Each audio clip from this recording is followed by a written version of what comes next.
Mary, are you sure about this? My best friend, Lucy, asked as we sat in my small but cozy living room.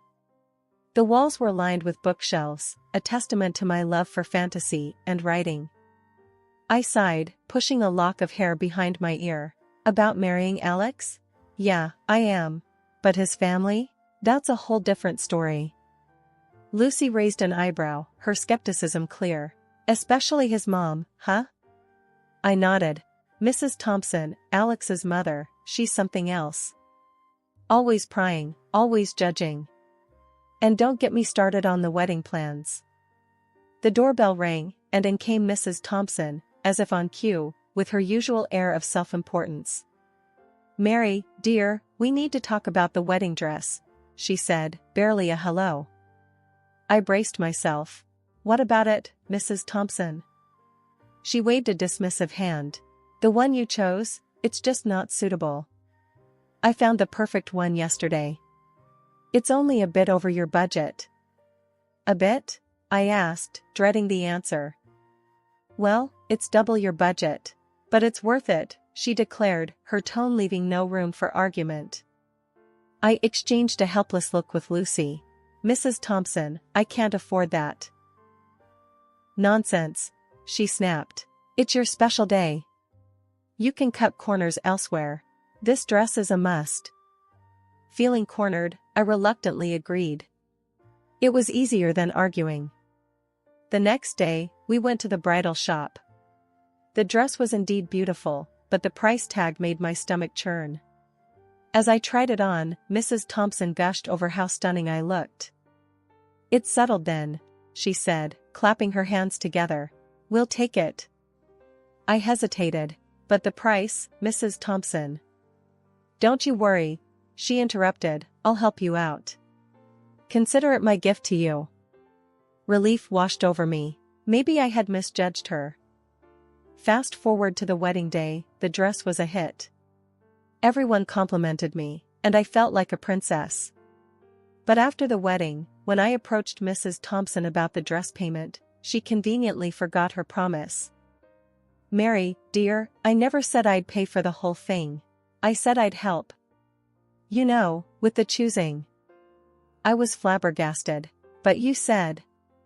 She waved me off. You must have misunderstood. Anyway, it's done now. No use crying over spilt milk. I stood there, feeling cheated and foolish. Lucy was right. I should have been more careful. It was a Thursday, just like any other, except it wasn't. I was in my home office, the smallest room in the house, cluttered with my writing stuff.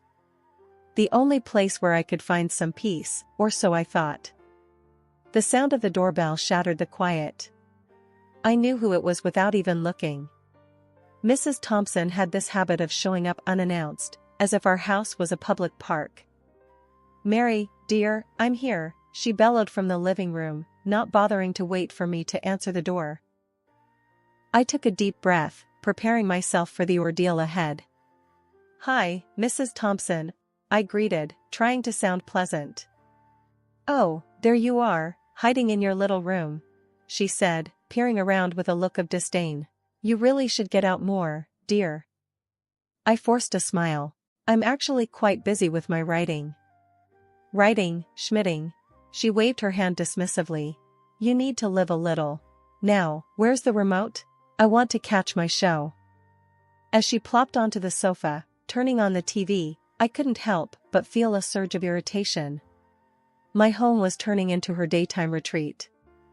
Mrs. Thompson, I was hoping to get some work done today, I said, trying to sound firm yet polite. She looked at me, her eyebrows raised. Oh, don't be silly. Your little stories can wait. I need to relax. You know, I save so much on my electricity bill coming here. I was at a loss for words. The audacity was astounding. And to make matters worse, she headed straight for the kitchen next. What's for lunch, Mary? I'm starving, she called out, rummaging through the fridge. I followed her, my frustration growing. Mrs. Thompson, I haven't prepared lunch yet. I was planning to eat later. She shrugged, pulling out ingredients. No problem, I'll make do with whatever you have. You should really stock up better, though. There I was, watching her take over my kitchen, using my groceries. The sense of intrusion was overwhelming. Alex walked in just then, home for lunch. "Mom, what are you doing here?" he asked, surprise evident in his voice. "Just visiting, darling. Mary and I are having a lovely time," she lied smoothly. I glanced at Alex, hoping he'd say something, but he just shrugged and sat down, turning his attention to the TV. It was clear where he stood, or rather, where he chose to sit, firmly on the fence. The sun was setting, casting a warm glow into my small home office. The walls, lined with shelves of fantasy novels and manuscripts, seemed to close in on me as I sat there, typing away. My world of mythical creatures and grand adventures was a sharp contrast to the reality I was living. The door to my sanctuary burst open with a force that made me jump. Mrs. Thompson stormed in, her face twisted in a mix of disgust and irritation. "Mary, what in the world are you still doing cooped up in here? It's like you're married to that damn computer. There's a real world out there, you know," she exclaimed, her voice laced with contempt. I sighed, pausing my typing. "Mrs. Thompson, I'm working.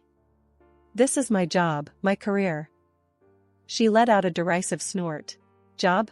You call sitting on your behind all day, making up fairy tales, a job? That's the biggest load of rubbish I've ever heard." I tried to keep my voice steady. "Writing is a legitimate profession. I'm a published author. It's not just a hobby." She rolled her eyes dramatically. "Published, schmublished. All this nonsense about dragons and magic wands. It's child's play. Get a real job, contribute something useful to society." Her words were like a barrage of arrows, each one striking its mark. Before I could muster a response, my husband Alex walked in, his expression mirroring his mother's disapproval. "What's the racket about?" he asked, leaning against the doorframe. "Your wife here thinks she's doing the world a favor with her silly stories," Mrs. Thompson said, waving a dismissive hand at my computer. Alex's gaze fell on me, cold and judgmental. "Mary, Mom's right. This isn't a real job. When are you going to stop living in this fantasy world and do something worthwhile?" I felt a knot form in my stomach. "Alex, I am doing something worthwhile. I'm a writer. My books are sold internationally." He let out a cynical laugh. "International? Please, don't make me laugh. How much do you even make from these so-called books?" "It's a joke." I clenched my fists, trying to control the rising tide of anger and frustration. "My writing does contribute. It's not just about the money. It's my passion, my life's work."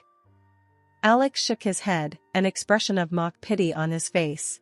"Passion won't pay the bills, Mary. It's time you grew up and got a proper job, one that pays regularly." The conversation was going in circles, their words cutting deeper each time. I felt like I was being suffocated, my dreams and aspirations trampled under their relentless criticism. "Look, I don't need this," I finally said, standing up. "I don't need to justify my career to anyone." Alex raised an eyebrow. "Oh, so now you're getting defensive? Classic. When you can't face the truth, you just run away." I bit back a sharp retort, knowing it would only fuel their fire. Mrs. Thompson, sensing my defeat, added one last jab. "Think about what we said, Mary.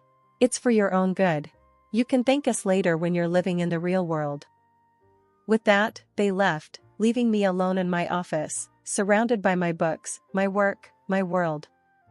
But their words echoed in the room, each syllable a reminder of how little they understood or respected me.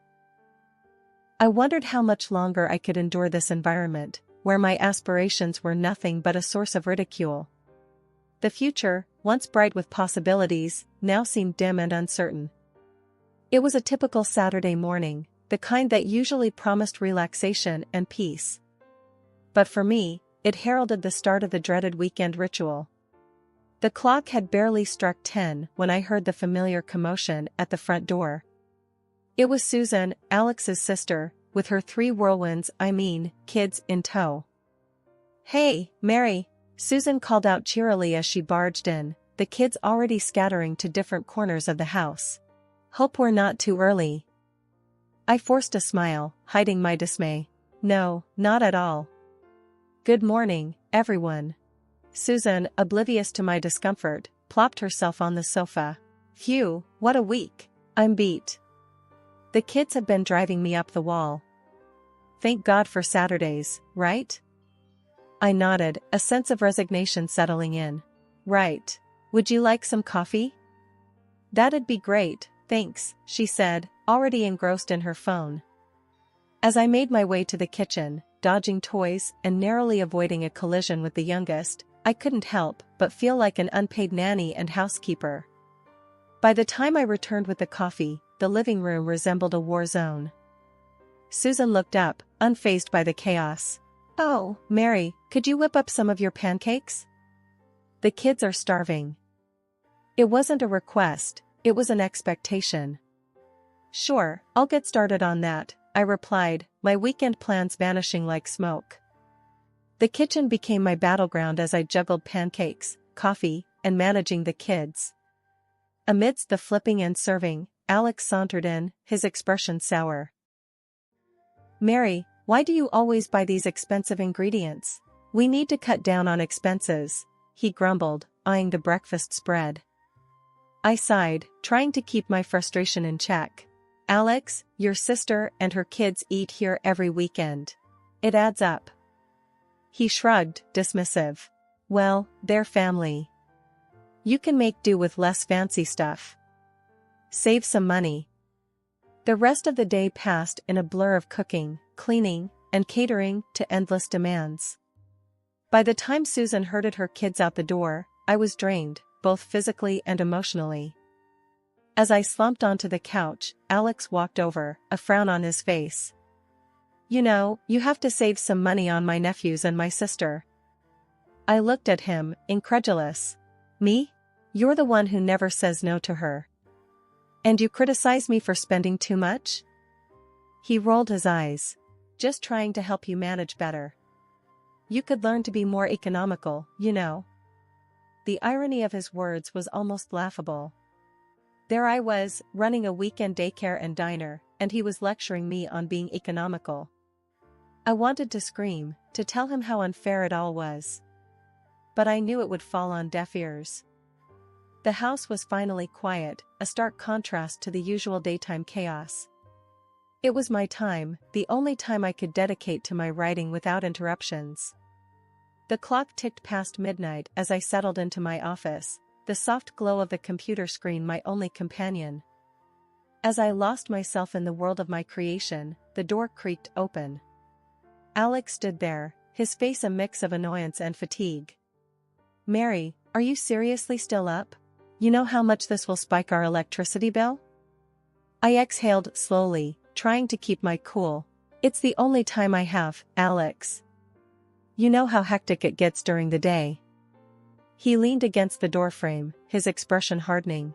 "Hectic? You mean, taking care of your family? That's what you're supposed to do, Mary. And this night owl routine, it's not helping.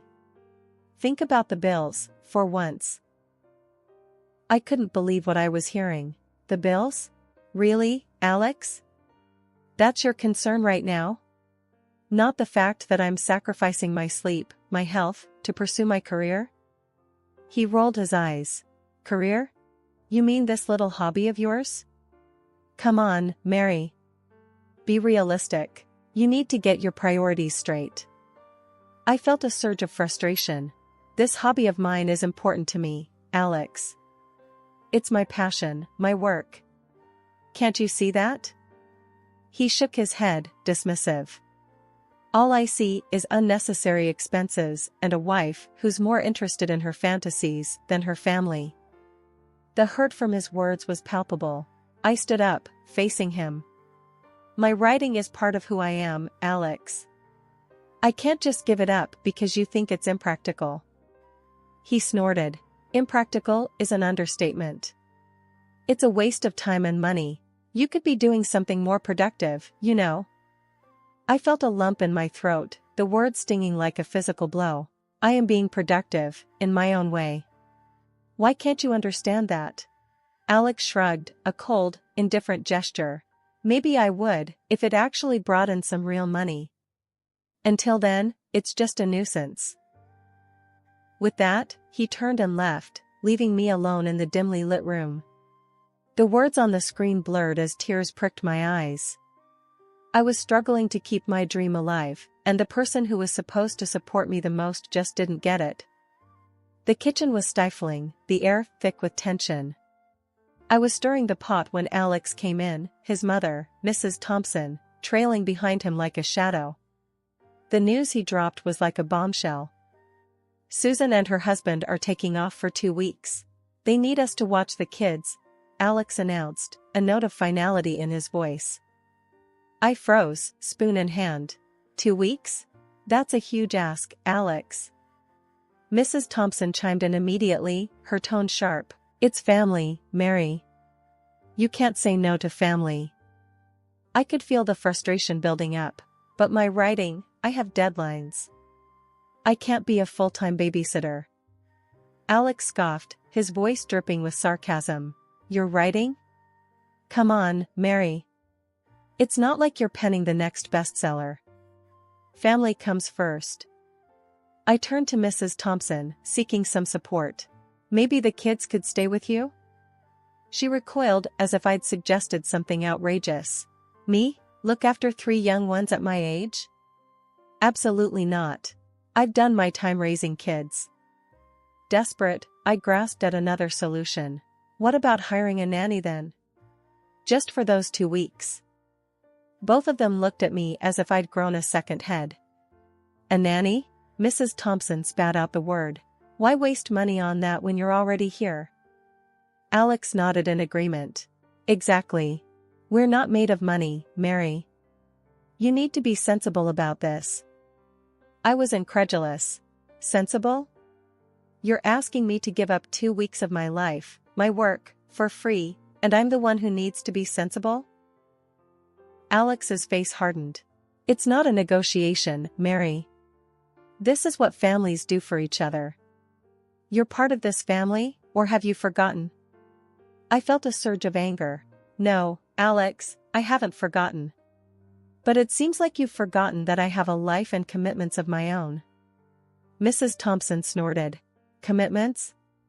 To those fanciful scribblings of yours? Don't be so dramatic. It's just 2 weeks of babysitting. Feeling cornered, I raised my voice. It's not just babysitting. It's my time, my career. Why can't either of you understand that? Alex's expression turned cold. Because, Mary, in the real world, people don't get to live in their fantasy land. They make sacrifices. They do what's necessary for family. I was shaking with frustration. And what about what's necessary for me? Don't my dreams and aspirations matter to you at all? He leaned in, his voice a low threat. If you don't do this, Mary, it's over. I'll file for divorce. Is that what you want? I recoiled, his words hitting me like a physical blow. The threat of divorce hung in the air, a brutal ultimatum. The day the kids were supposed to arrive felt like the calm before the storm. I watched from the window as Susan's car pulled up. Out tumbled her 3 little ones, each more energetic than the last. Mrs. Thompson, playing the doting grandmother, welcomed them with open arms. The scene was almost comical, a perfect setup for what I had planned. Mary, darling, could you help with the kids? Mrs. Thompson called out, her voice saccharine sweet. I plastered a smile on my face, hiding my brewing plan. Of course, I'll be right there. As I walked into the living room, the chaos was already unfolding. The kids were running around, and Mrs. Thompson looked like she was barely holding it together. Finally, Mary, I thought you'd never come, she snapped, her kind facade slipping. Alex walked in, his expression a mix of annoyance and relief. Mary, make sure they don't wreck the place. I'm going to be in my office. I nodded, my heart racing with anticipation. Actually, I need to go out for a bit. I'll be back soon. Alex's face twisted into a scowl. Go out? Now? Are you kidding me, Mary? You can't leave us with all this. I shrugged, feigning nonchalance.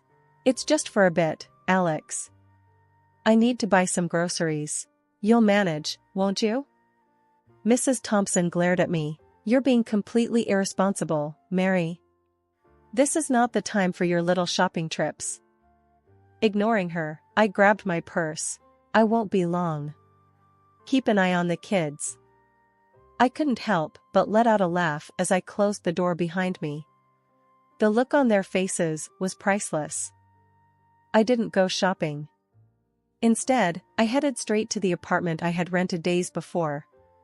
I had moved all my belongings there when no one was home. It was my escape, my fresh start. Sitting in my new, empty apartment, I felt a weight lift off my shoulders. The laughter, the sense of freedom was exhilarating. I was finally free from their suffocating grip. I knew Alex would find the divorce papers I left in my office. I imagined his shock, his anger, and I couldn't help but feel a sense of satisfaction. I had taken control of my life again. The phone rang incessantly, messages flooded in. Alex, Mrs. Thompson, even Susan. But I ignored them all. I was done with their drama, their selfishness. That night, I lay in my new bed, the silence a stark contrast to the chaos of my former life. I smiled to myself, thinking about Alex and Mrs. Thompson struggling with the kids. It was their turn to feel overwhelmed, to be pushed to their limits. The aftermath of my departure turned out to be more dramatic than any scene from my books. My phone buzzed constantly with updates from various friends who couldn't resist sharing the chaos unfolding at my former residence. One evening, as I sat in my new apartment, the phone rang with an all-too-familiar number. It was Alex, and from the background noise, I could tell the situation at home was far from under control. Mary, you have to come back. These kids are monsters. Alex's voice was desperate, strained with frustration. I could hear the sounds of things crashing and children screaming. A smirk crept onto my face. Really, Alex? Sounds like you're having a fun time. This isn't funny, Mary. My mom is losing her mind, and I can't handle this alone, he pleaded. I leaned back, enjoying the sweet taste of retribution. Well, Alex, you should have thought about that before. I'm not your nanny or your maid. There was a pause, and then he said, I'm sorry, okay? I should have listened to you, respected your work. Please, just come back. The apology, so rare from Alex, didn't stir any sympathy in me. Sorry doesn't fix everything, Alex. I told you what would happen. I'm done being taken for granted. I hung up, cutting off his protests. The satisfaction was short-lived, though, replaced by a sense of peace and freedom. A few days later, I met up with Lucy for coffee. So, I heard Mrs. Thompson called Susan, demanding she come back early to take her kids, Lucy said, a mischievous glint in her eyes. I laughed, sipping my coffee. Yeah, Susan refused. Said she needed the break. Can you imagine the showdown at that house? Lucy chuckled. And your book? It's a hit, Mary. Everyone's talking about it. I smiled, feeling a sense of achievement wash over me. I put everything into it. It's my best work yet. Lucy leaned in, lowering her voice. The main villain, she's a lot like your mother-in-law, isn't she? I raised an eyebrow, a playful smirk on my lips. Is she? I hadn't noticed.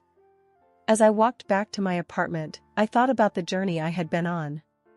Leaving Alex and his controlling family was the best decision I had ever made. I was finally living for myself, my dreams. My latest book was just the start. The villain, reminiscent of Mrs. Thompson, was a hit with the readers. My friends saw the resemblance immediately, but for me, it was more than that. It was a cathartic release, a way to close a painful chapter of my life.